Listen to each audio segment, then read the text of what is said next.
날씨가 많이 더운 날씨가 그치지 않고 있습니다.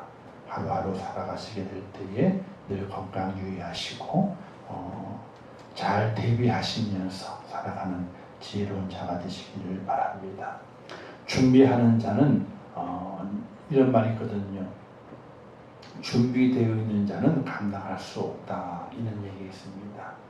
준비되어 있지 않은 자는 늘 실패하지만은 준비되어 있는 자는 실패할 수가 없다. 늘 우리가 우리의 삶 속에 잘 준비하고 살아갈 수 있는, 특히 믿음의 사람은 또 준비할 것이 있는데 죽을 준비를 잘 하고 살아가야 됩니다. 죽을 준비를 하고 살아가야 됩니다. 언제 죽을는지 알 수 없어요. 오늘 기쁨으로 살아가고 평안으로 살아가지만 한쪽에는 잘 죽을 준비를 하고 살아갈 수 있어야 됩니다. 왜? 우리 하나님이 나를 부르시는 때가 언제 있는지 알 수 없기 때문에 그렇습니다.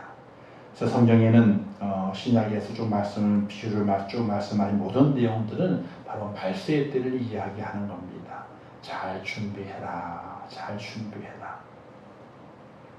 잘 준비된 자가 되어서 이 땅의 삶에서도 평안함을 누리고 또 하나님 안에서도 큰 기쁨과 영원한 복을 누릴 수 있는 그런 인천 성도가 되시기를 주님의 이름으로 축원합니다. 인간의 삶의 목적, 인간이 왜 사느냐, 사는 인생의 목적이 무엇인가 말하게 될 때에 하나님의 영광을 위해서다라고 성경은 말하고 있습니다.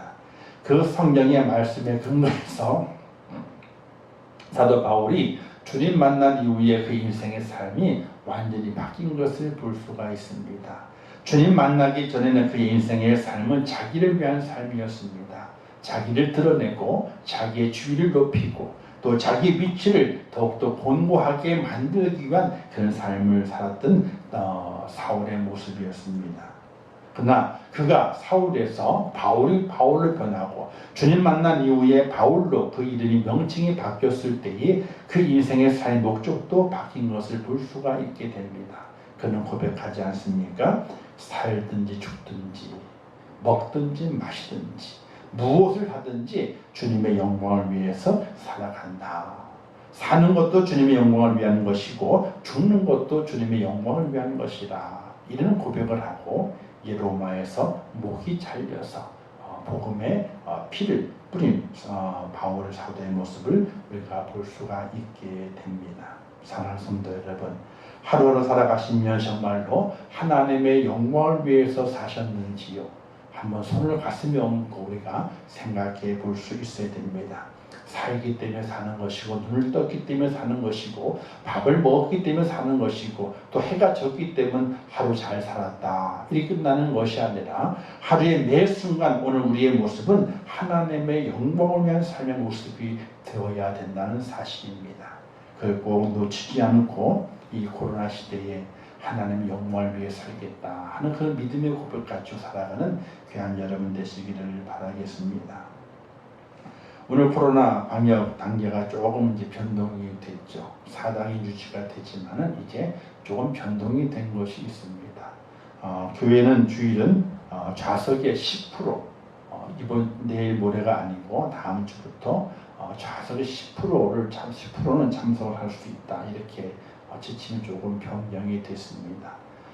우리는 한 25명에서 26명 정도 참석하실 수 있게 되는데 성전에 예배 드리고 싶으신 분은 오시면 돼요. 숫자가 많아지게 되면요, 우리가 이 소예배 시대 쪽에 영상으로 틀어서 같이 장소를 따로 해가지고 예배 드릴 수 있습니다. 그렇기 때문에 예배를 원하시는 분들은 오시면 됩니다. 그래서 다음 주 수요일부터 차량 운행을 합니다. 수요일, 금요일, 그리고 주일 차량 운행을 합니다. 그래서 장소에 맞게 인원을 배치해서 본당의 인원이 26명이 넘어가게 되면 이제 소예배실에 이렇게 영상을 연결해가지고 예배를 함께 드릴 수 있도록 그렇게 장소적인 면은 조치를 해놓도록 하겠습니다. 방역 수칙이 좀 변동이 됐기 때문에 교회도 그에 맞춰서 예배의 내용들을 조금씩 바꿔서 진행을 하려고 합니다. 기억하시고 이번 주까지는 어차피 19명으로 제한되어 있기 때문에 어쩔 수 없이 진행되지만은 이번 주일에 지난 다음부터 수요일날 교회 차량 타시든지 안 타시든지 차량 운행할 것이고 금요일 운행할 것이고 주일도 운행을 합니다. 그리고 26명 본당에 그리고 여기는 이제 7명까지 올 수 있어요. 10%니까. 그리고 이제 성가대실에도 또 틀 수 있고 그렇기 때문에 오시는 걸 봐서 기본적으로 준비를 해놓고 있지만은 오시는 것을 봐서 분산해서 예배가 드려질 수 있도록 그렇게 성전을 밟고 영상으로 예배 드리지만은 성전을 밟고 예배할 수 있도록 그렇게 준비를 하도록 하겠습니다. 기억을 하시고 변경된 방역 지침 속에 우리가 잘 지키면서 예배할 수 있도록 그렇게 협력해 주시기 바라겠습니다. 정말 우리가 이 코로나 시대 때에 하나님의 영광을 위해서 매일매일 살아가고 있는가 우리가 생각을 해봐야 됩니다. 말 한마디, 행동 하나, 우리의 마음씀 하나, 또 하나님을 찬양하고 기도하고 예배하게 될 때 정말로 하나님의 영광을 위한 삶을 살아가고 있는가 우리가 돌아볼 수 있는 그런 은혜가 필요하게 됩니다. 공고한 때를 만났느냐 전도서에 뭐라고 말씀했어요? 생각하라는 겁니다. 곤고한 때를 만났으면 생각하라는 거예요. 무엇을 생각하느냐? 정말 내가 하나님의 영광을 위한 삶을 살아가고 있는가 생각을 해보라는 거예요. 생각하는 그런 은혜와 지혜가 꼭 여러분에게 있으시기를 주님의 이름으로 축원합니다. 이렇게 서론의 긴 이유는 오늘 시편 29편이 그와 같은 말씀의 내용이 담겨져 있기 때문에 그렇습니다. 다윗은 이렇게 말하게 됩니다. 너희 권능 있는 자들아 영광과 능력을 여호와께 돌리고 돌릴지어다. 이렇게 1절에서 고백하고 있습니다. 영광과 능력을 여호와께 돌려라. 하나님께 영광을 돌리고 내 힘의 모든 근원은 하나님께 있음을 고백하는 그런 고백이 오늘 우리에게 있어야 될 것이다. 여기에서 권능 있는 자들은 이제 힘 있는 자들을 말할 수 있겠지만은 성경적으로는 이제 천사들을 이야기하게 됩니다. 천사들을. 그러나 이제 영적으로 풀어서 우리가 우리 쪽으로 이해를 해보게 되면요, 바로 예수 그리스도를 믿어서 하나님의 자녀가 된 하나님의 백성이 된 믿음의 사람을 가르칠 수 있습니다. 왜? 너희는 천국 시민이라고 그랬거든요. 이 땅에 소망이 있는 것이 아니라 저 하늘에 소망이 있는 하나님의 백성들, 하나님의 권능을 힘입은 사람들, 그 사람들이 이 땅에 살아가게 될 때에 어떻게 살아가야 되느냐? 당연히 살든지 죽든지 먹든지 마시든지 하나님의 영광을 위한 삶을 살아가야 되는 것이 그들의 본분이고 그들의 책임인 것을 우리가 안다면 오늘 말씀을 기억하면서 영광과 능력을 여호와께 돌리고 돌릴지어다. 이 말씀이 오늘 예수 그리스도를 믿는 믿음의 사람, 천국 시민권자가 된 하나님의 사람에게 주어지는 말씀이라 이렇게 듣고 은혜를 받아야 할 줄을 압니다. 능력의 여호와 하나님 찬양하라고 했던 다윗은 이제 내성이라고 하는 자연현상을 형상화해서 주의 영광을 드러내고 찬양의 이유와 근거를 제시하고 있습니다. 여호와의 소리라는 표현이 몸에 7번 등장하게 되죠. 특히 7이라는 숫자는 완전수이죠. 안식을 상징하는 거룩한 숫자이기도 하게 됩니다. 그래서 하나님의 완전성과 거룩성을 대변하기도 합니다. 즉 7번의 소리가 발하게 되는데 이 7번의 소리는 완전한 소리. 근데 여기 나오는 소리는 하나님의 심판의 소리. 심판의 소리. 그 하나님의 심판이 완벽하게 임한다 하는 것을 말씀해 주고 있게 됩니다. 소리는 폭풍의 뇌성이나 지진의 울림 등의 의미로 오늘 본문에서 사용이 되고 있는 것을 보게 됩니다. 즉 소리가 여호와와 함께 사용이 되게 될 때에 하나님의 권능과 위대하심 나타내는 상징적인 의미로 사용이 되는 것을 볼 수가 있게 됩니다. 바람소리, 성령의 불바람 소리가 있잖아요. 그죠? 그 소리도 성령이 운행하시게 될 때에 소리가 있다. 이게 연결되는 의미를 볼 수 있습니다. 자, 소리는 잘 들을 수 있어야 됩니다.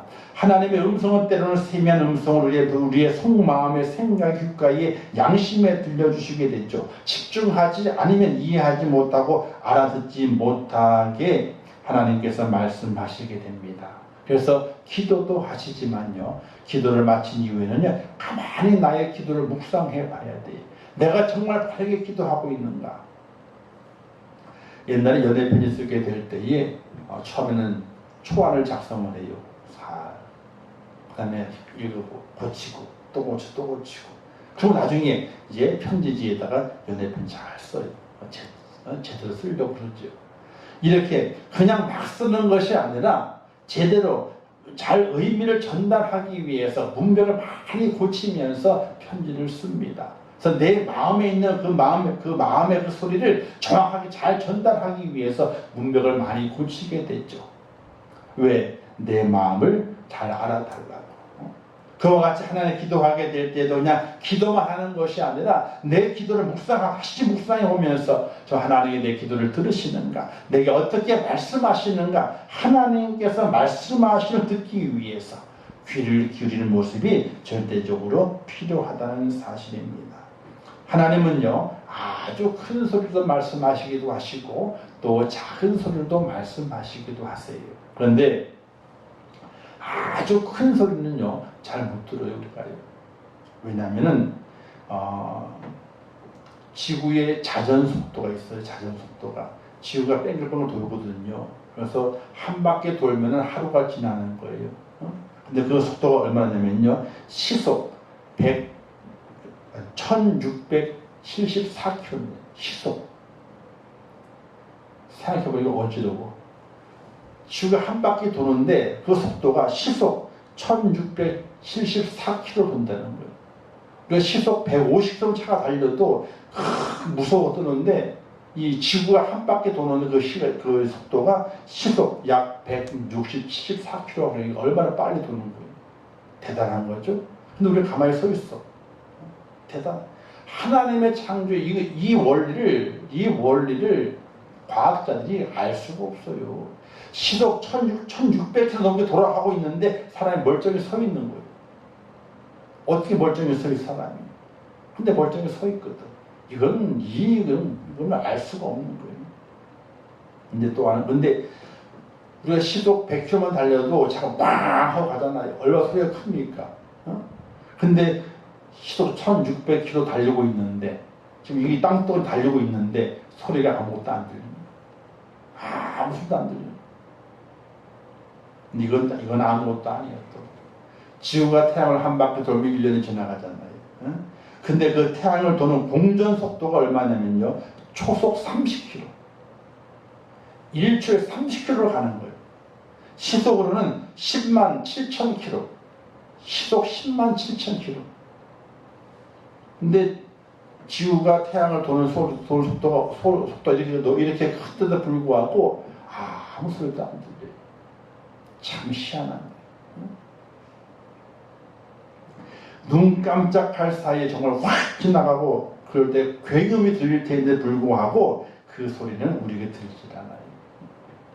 근데 큰 소리 들리지 않지만 작은 소리도 안 들려요. 작은 소리도. 미세한 소리 잘 들리지 않아요. 그럴 때 하나님께 엄청난 큰 소리를 말씀하시고 어떤 때는 세미한 소리를 말씀하시게 될 때에 그걸 들을 수 있는 귀가 필요하게 되는 거예요. 어떤 귀가 있어야 되느냐? 바로 믿음의 귀가 있어요. 믿음의 귀가 열려져 있게 될 때에 하나님의 소리를 들을 수 있게 되는 것입니다. 요한복음 12장에 보게 되면 예수님이 말씀하시는 것이 있습니다. 아버지여, 아버지의 이름을 영광스럽게 하옵소서 하시니 이에 하늘의 소리가 나서 이르되 내가 이미 영광스럽게 하였고 또 다시 영광스럽게 하리라. 이런 말씀이 하늘에 들리게 됩니다. 근데 사람들은 그 소리를 하나님의 말씀 듣지 않고 그 사람의 귀 소리는 어떻게 들렸느냐? 천둥처럼 울렸다라고 되어 있어요. 천둥처럼 말씀하시지만은 큰 소리를 말씀하시지만 예수님 귀에는 들렸고 많은 사람의 귀에는 들리지 않았어요. 천둥 소리처럼 시끄러운 소리처럼만 들렸단 말입니다. 이렇게 온 세상의 소리 가운데서 여호와의 소리를 듣고 분간하는 것은 인간의 귀가 아니라 육신의 귀가 아니라 믿음의 귀를 가지고 있을 때에 우리가 하나님의 소리를 들을 수 있다는 사실입니다. 사랑하는 성도 여러분, 하나님의 소리, 말씀하시는 그 음성을 들을 수 있는 축복자가 꼭 될 수 있기를 주님의 이름으로 축원합니다. 내게 크게 말씀하시기도 하시고 세미하게 말씀하시기도 하십니다. 분명히 말씀하십니다. 그 하나님의 그 음성, 그 소리를 듣는 하나님의 사람이 되어야 됩니다. 근데 오늘 본문의 소리는요, 좋은 소리가 아니에요. 위로의 소리가 아닙니다. 평안의 소리가 아니고 축복의 소리가 아닙니다. 하나님의 소리가 들리게 되는데 그 소리는 바로 심판의 소리라고 말하게 되는 거예요. 하나님의 심판의 소리. 여호와의 소리가 물 위에 있도다 라고 말하게 되는데, 이 여호와의 소리가 물 위에 있다고 하는 것은 물은 바다를 가리키게 되는데 그 당시에 우상을 섬겼던 자연을 의미한다라고 이야기하게 됩니다. 즉 우상을 섬기는 자들에게 하나님의 소리가 임하게 되는 것입니다. 또 그 하나님의 소리는 어디에 있느냐? 그 물은 밑에 있고 하나님의 소리는 그들 위에 있다는 겁니다. 이 관계를 잘 우리가 알아야 됩니다. 위에 있다고 하는 것은 무엇으로 의미냐? 내가 지금 그 물을 관장하고 다스리고 있는데 너희는 지금 그 물을 섬기고 있느냐? 이런 뜻과도 연결될 수 있게 됩니다. 하나님의 지배와 하나님의 통치 속에 있음에도 불구하고 인생들이 우상을 섬기고 있는데 그 우상을 섬기는 곳에 하나님의 소리가 있다는 거예요. 그래서 여호와의 소리가 있게 되는데 백향목을 꺾으심이여 라고 했습니다. 백향목은요, 향기가 조금 나옵니다. 그래서 궁궐을 짓든지 성전을 지을 때 사용하는 그 나무예요. 근데 이 백향목이라고 하는 것은 너무나 값진 나무이기 때문에 너무나 교만한 자들에게 비유하게 될 때에 백향목에 대해서 비유를 하게 됩니다. 왜? 그만큼 목이 곧다는 거예요. 백향목 나무는 쫙 곱게 올라가는 나무. 그리고 향이 아주 강해서 벌레가 들지 못해요. 그래서 물이 없는 곳에서도 이 백향목은 잘 자라게 됩니다. 그래서 이 백향목을 말하게 될 때에 교만한 자를 가리킬 때에도 백향목을 이야기하게 돼.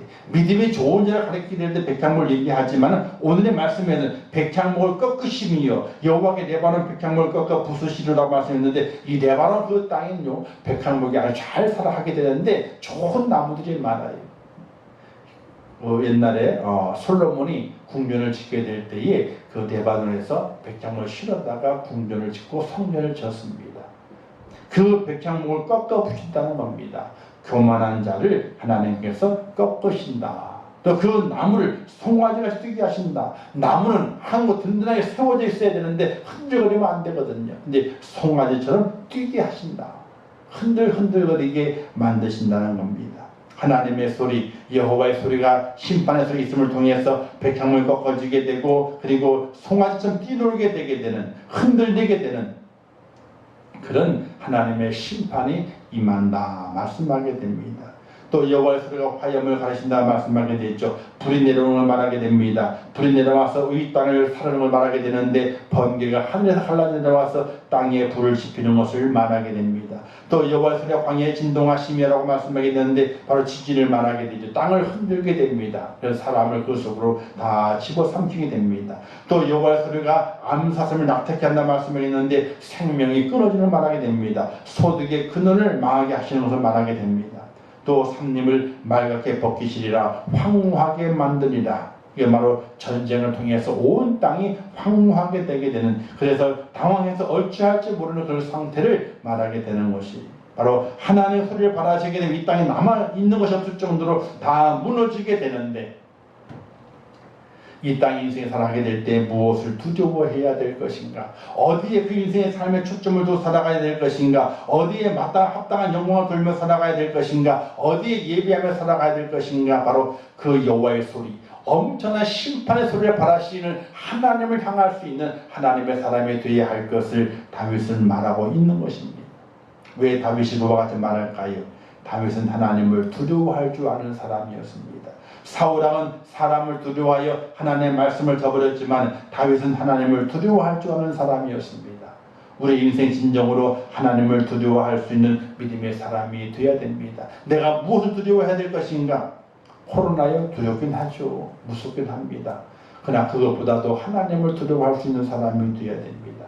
이 땅에 살아가는 것 참 힘듭니다. 두렵습니다. 그러나 그 두려움보다도 하나님을 두려워할 수 있는 믿음의 사람으로 우리가 살아갈 수 있는 하나님의 사람이 되어야 하는 것입니다.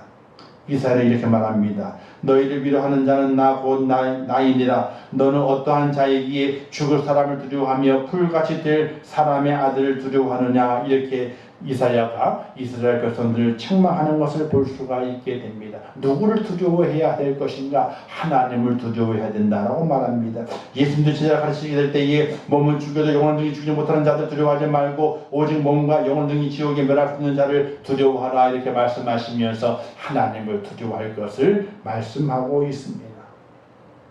사랑하는 성도 여러분, 여호와의 소리가 들립니다. 그 여호와의 그 소리는 오늘 이 땅에 어떻게 임하고 있는가? 위로의 소리가 아니라 평안의 소리가 아니라 바로 심판을 주는 소리로 임하고 있다는 사실이, 그 소리를 들으면서 우리는 더욱더 우리의 마음속에 여호와를 경외하며 하나님의 영광을 돌리며 하나님을 예배하는 그 자리에 거룩한 옷을 입고 나올 수 있는 믿음의 성도가 되어야 한다는 사실입니다. 다윗은 인생의 삶의 모든 고난이 하나님의 섭리, 하나님의 다스림 아래에 있다는 것을 알고 있었습니다. 그래서 오늘 10절 말씀하시기를 여호와께서 홍수 때에, 홍수 하나님의 심판이 있죠. 노아의 때는 홍수 심판이었습니다.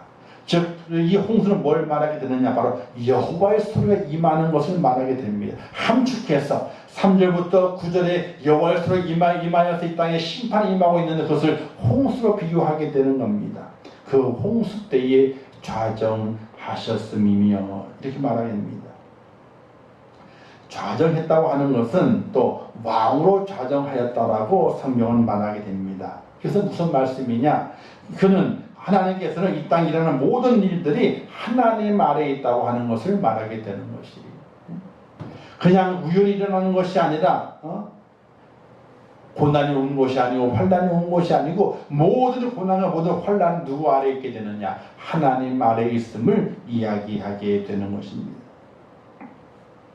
그래서 다윗은 폭풍과 홍수 위에 우리를 인도하시는 그 하나님을 발견했습니다. 하나님의 소리가 임해가지고 온 땅이 부서지게 되고 온 나라가 부서지게 되고 불이 타게 되고 흔들리게 되고 소망이 없어지는 그때에 다윗은 하나님을 보게 되는 거예요. 그 하나님의 심판의 홍수 그 위에 하나님이 딱 앉아 계신 것을 다윗이 보게 되었다는 사실이, 사랑하는 성도 여러분, 살기 어렵습니다. 힘이 든다고 합니다. 고난 때문에 두려워 떨고 염려합니다. 그러나 그 위에 하나님께서 좌정하고 앉아 계시다는 그 사실을 꼭 믿을 수 있기를 주님의 이름으로 축원합니다. 다윗이 보았던 것처럼 하나님께서 좌정하고 계시더라 하는 것을 우리도 볼 수 있는 믿음의 눈을 간직하시기를 주님의 이름으로 축원합니다. 다윗은 처음부터 폭풍 속에 계신 하나님을 알았습니다. 그러나 폭풍이 지나간 후에 더 하나님이 그곳에 계신 것을 알았기 때문에 더 하나님을 굳게 붙잡을 수밖에 없었습니다. 이 시편의 내용은 사실은 하나님께서 다윗에게 주셨던 심판의 내용을 여러 가지로 비유하게 된 것입니다. 백향목을 꺾으셨다. 다윗의 교만을 꺾으시죠. 그리고 송아지같이 뛰게 하셨다. 다윗의 인생의 삶이 평안치 않게 하셨습니다. 또 암사슴을 낙태케 하셨다. 생명을 끊어버리고 소망을 하나님께서 절망으로 만드시게 되는 사건이 벌어지게 됩니다. 다윗에게 있어서 그와 같은 큰 폭풍의 사건은 단 하나의 사건이 있습니다. 여러 가지 사건이 있지만은 여기서 말씀하는 사건은 어떤 사건이냐면 바로 압살롬의 반역의 사건입니다.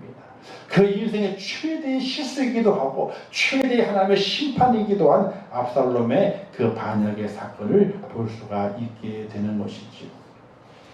그가 압살롬이 군대를 건드리고 예루살렘을 올라온다는 소식을 듣고 예루살렘을 비워주게 됩니다. 그래서 감난산길로 올라가게 되죠. 이때 그의 모양을 성경이 이렇게 표현하고 있습니다. 머리로 얼굴을 가리고 맨발로 울며 올라갔더라. 아들이 쳐들어온다 그러게 되니까 도망을 가야 되는데 싸울 수는 없고 도망가야 되는데 그 도망가는 그 다윗을 사무엘서에서 표현하기를 머리로 얼굴을 가리고 그리고 맨발로 울면서 감난산 길에 올라갔더라. 그래서 성례순례 하게 되면 감난산에 이제 눈물 교회도 있고 이제 기도했던 바위도 있다고 이제 보여주게 되는데 거기에서 예루살렘을 볼 수 있는 거거든요.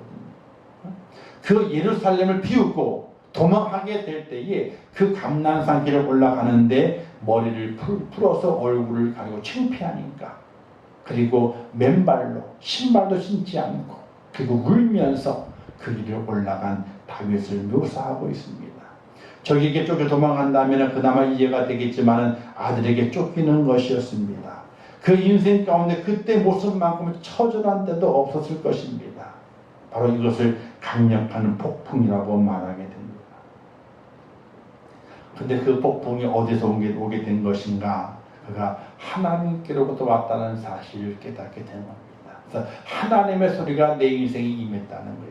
하나님의 소리가 임했는데 그 임한 그 소리가 내게 평안이 아니었고 내게 폭풍과 같이 내 인생을 뒤흔들고 뒤바꿔놓는 하나님의 심판의 소리였다고 사도 다윗은 고백하고 있게 되는 것입니다. 근데 다윗은 그 폭풍 속에서 하나님을 발견하게 됩니다. 아, 이 폭풍이 어디서 왔는가? 하나님께로부터 왔구나 하는 것을 알게 됩니다. 그가 예루살렘 도망 나오게 될 때 제사장 사독이 레위인들과 함께 하나님의 궤를 메고 나와서 다윗을 기다리고 있었어요. 왜? 예루살렘 비우게 되니까 하나님의 궤를 가지고 와야 되거든요. 근데 다윗이 이렇게 말하게 됩니다. 하나님의 궤를 도로 메어서 가져가라. 만일 내가 여호와 앞에서 은혜를 입으면 도로 나를 인도하사 내게 그 궤와 계신대를 보이시리라. 이렇게 다윗이 말을 해요. 이 말 내용에서 내가 여호와 앞에서 은혜를 입으면 그랬거든요. 지금 내가 왜 머리를 풀고 그리고 맨발로 울며 도망하고 있는가? 하나님의 심판을 통해서 그렇게 됐는데 하나님께서 은혜를 내게 다시 주시게 되면 내가 다시 올라와서 이 여호와의 궤와 하나님의 계신 것을 내가 보리라. 다윗의 그 마음속에 도망하는 그 마음속에 하나님의 궤를 가져가고 싶지만 그게 아니었어요. 하나님의 심판이 임하고 있는데 궤를 가져갈 수가 없는 거예요. 그리고 소망하기를 하는 여호와께 내가 은혜를 입으면 내가 다시 돌아올 수 있다는 거예요. 그리고 얼마 지나지 않아서 게라의 아들 시므이가 다윗을 조롱하게 됩니다. 사울의 피를 여호와가 너에게 돌렸도다. 너는 피를 흘린 자이므로 화를 자초하였다. 이렇게 다윗을 놀리게 됩니다. 이때 아비새가 시므이를 죽이려 하지만 다윗이 말리면서 이렇게 말하게 됩니다. 여호와께서 그에게 명령하신 것이다. 여호와께서 나의 원통함을 감찰하사 선으로 내게 갚아주시리라. 이렇게 말하게 됩니다. 여호와께서 그를 보냈다는 거예요. 누굴? 나를 조롱하라고 여호와께서 보냈다는 겁니다. 다윗은 그 인생의 그 폭풍우가 하나님께서 섭리하시고 하나님께서 보내신 것으로 믿고 하나님의 은혜가 임하게 되면은 그 모든 것들 속에서 다시 돌이킬 수 있으리라. 이런 믿음을 간직했던 다윗을 발견하게 되는 것입니다. 다윗은 알고 있었습니다. 여호와 하나님이 자신의 인생의 폭풍 같은 나를 지켜보시는 분이시여 쏟아지는 폭우 위에서 다 보고 계신 분인 것을 그는 분명히 알았고 분명히 보았습니다. 자신은 그 끝이 언제인지 알지 못하고 보지도 못했지만 하나님께는 그 끝을 다 아신다는 거예요. 그러므로 이렇게 하라고 말하게 됩니다. 하나님을 찬양하고 영광을 돌려라. 하나님의 소리, 심판의 소리, 폭풍우처럼 몰아치게 될 그 고난과 환난에 불어오게 될 때에 하나님께서 그걸 다 보고 계신다. 하나님 그 위에 계시기 때문에 너희는 하나님을 찬양하고 하나님께 영광을 돌려라. 그리고 더 거룩한 옷을 입고 하나님께 예배하라고 이렇게 말씀하고 있게 되는 것입니다. 그래야지 하나님께서 무엇을 주신다? 자기 백성에게 힘을 주시고 평강의 복을 주실 것이라. 이렇게 말씀하고 있는 겁니다. 그래서 오늘 본문 내용은 이와 같은 것이에요. 1절과 2절 하나님께 영광을 돌리고 하나님께 예배를 드려라. 예배 드려라. 어느 때에 하나님의 소리가 임하는 때에 그 소리, 위로의 소리가 아니고 평강의 소리가 아니고 하나님의 심판의 소리, 정말 폭풍을 몰아치는 그 소리인데 무엇을 내라? 하나님의 영광을 돌려라. 하나님께 예배를 드려라. 왜? 그것을 주관하시는 분이 바로 하나님이시다. 그것을 다스리시는 분이 하나님이시기 때문에 그 하나님께 영광을 돌리고 하나님께 예배할 것을 말씀하게 되는 겁니다. 폭풍과 불의 인생의 삶 속에서 많은 사람 놀라고 뛰지만은 하나님의 거룩한 자여 택함받은 하나님의 자녀는 그 안에서 하나님을 향한 찬양과 예배의 자리를 지켜야 할 것입니다. 그리고 폭풍 위에 계신 하나님을 볼 수 있어야 됩니다. 그 안에서 우리 영원한 기업과 분기 되시는 하나님을 찬양해야 됩니다. 기쁠 때도 찬양해야 되고 슬플 때도 찬양해야 되고 강할 때도 찬양해야 되지만 약할 때에도 찬양해야 됩니다. 왕궁에 있을 때 찬양해야 되고 광야에 있을 때에도 찬양을 해야 됩니다. 우리 주님 이렇게 말씀하셨지 않습니까? 항상 기뻐하라. 쉬지 말고 기도하라. 범사에 감사하라. 이는 그리스도 예수 안에서 너희를 향하신 하나님의 뜻이니라. 이렇게 말씀하고 있습니다. 우리 하나님의 사람의 삶의 모습인 것입니다. 기뻐하고 기도 감사하고 언제나 항상 매일 그렇게 살아가는 겁니다. 내 환경은 관계가 없어요. 이 땅의 사람들은 모든 환경을 엮고 영향을 받아서 울기도 하고 웃기도 하지만은 오늘 하나님의 사람은 하나님의 거룩한 백성은 전혀 상관이 없습니다. 환난이 와도 고통이 와도 염려가 와도 불안이 와도 근심이 와도 오늘 우리의 삶은 기쁨이고 기도고 감사가 항상 매일 되는 그런 모습의 삶을 사는 것이 바로 오늘 그리스도의 삶의 모습이라고 하는 것입니다. 왜 그런가? 우리의 환난을 하나님이 구워보신다는 거예요. 우리의 환난 하나님께 다 감찰해 주신다는 거예요. 우리의 환난 하나님께 다 조종하고 있다는 것, 섭리하고 있다는 것입니다. 그래서 사도 바울은 그 모든 섭리하신 하나님께 영광을 돌리고 하나님께 예배하라. 그럼 무엇이 주어지게 되느냐? 11절 말씀에서 여호와께 자기 백성에 힘을 주심이여 여호와께 자기 백성에게 평강의 복을 주시리로다. 그 환난 속에서 하나님을 예배하고 환난 속에서 하나님께 영광을 돌리고 거룩한 옷을 입고 나오는 하나님의 사람에게 하나님께서 복을 주신다고 말씀했습니다. 사랑하는 성도 여러분, 오늘 우리가 그와 같은 주인공이 되어야 됩니다. 환난 속에서 하나님의 음성을 듣습니다. 환난 속에서 하나님의 다스림을 봅니다. 환난 속에 하나님 모든 걸 주관하신 것을 바라봅니다. 그리고 하나님께 영광을 돌립니다. 그리고 하나님께 거룩한 옷을 입고 거룩한 옷을 입는다는 것은 온전한 회개를 말하게 됩니다. 온전히 회개하며 하나님께 예배합니다. 그때 하나님께서 자기 백성에게 힘을 주시고 평강을 주신다 이렇게 말씀하고 있습니다. 오늘의 시대와 너무나 같습니다. 하나님의 소리가 온 지구촌을 휩쓸고 있습니다. 코로나로 하는 그 소리를 통해서 온 지구촌이 들끓고 있습니다. 엄청나게 많은 사람이 죽어가고 있습니다. 많은 사람이 고통을 당하고 있습니다. 그 고통의 끝이 언제 이르는지 알 수 없습니다. 델타 변이뿐만 아니라 계속해서 변이가 나타난다고 합니다. 어떤 과학자는 이렇게 말합니다. 이거는 경고에 불과하다. 더 강력한 바이러스가 나타나서 인류를 더 괴롭게 만들 때가 올 수도 있다. 이렇게 예고하고 있습니다. 언제 끝나겠습니까?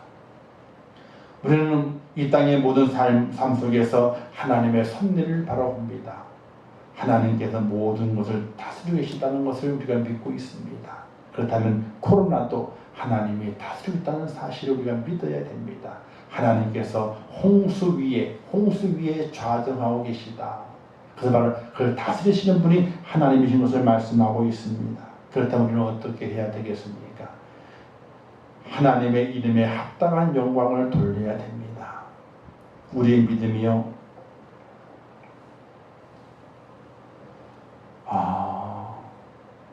어떤 믿음입니까? 우리가 가지고 있는 그 믿음이 정말 믿음인가요? 여호와 이름에 합당한 영광을 돌려야 되는 거예요. 여호와 이름. 여호와는 어떤 분이십니까? 창조주가 되십니다. 여호와는 어떤 분이십니까? 심판주가 되십니다. 여호와는 어떤 분이십니까? 나를 만드신 분이십니다. 여호와는 어떤 분이십니까? 내 생명을 좌지우지 하시는 분이 여호와이십니다. 아니, 사람이 어떤 것을 표현해도 그분을 표현할 수 없을 만큼 권능을 갖고 계신 분이 바로 여호와이십니다. 그 여호와에게 합당한 영광을 돌린다고 하는 있을 수 없는 겁니다. 그렇게 할 수 없습니다. 그러나 다윗은 말합니다.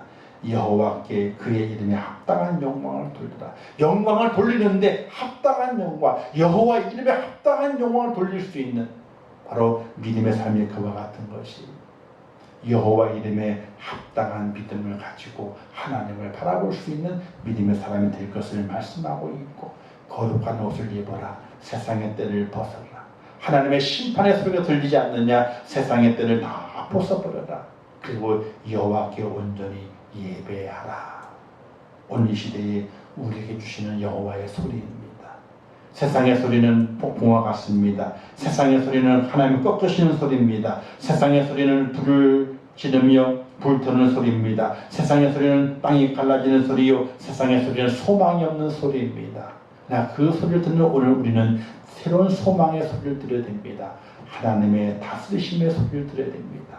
그리고 그분의 이름에 합당한 영광을 돌리기 위해서 온전한 믿음으로 나와야 되고, 내 모든 허물과 내와 모든 죄를 다 씻어버리고 하나님께 합당한 예배를 드릴 수 있는 믿음의 사람으로 세워지게 되게 될 때에 하나님께서 자기 백성에게 힘을 주시고 자기 백성에게 평강의 복을 주신다라고 약속하셨습니다.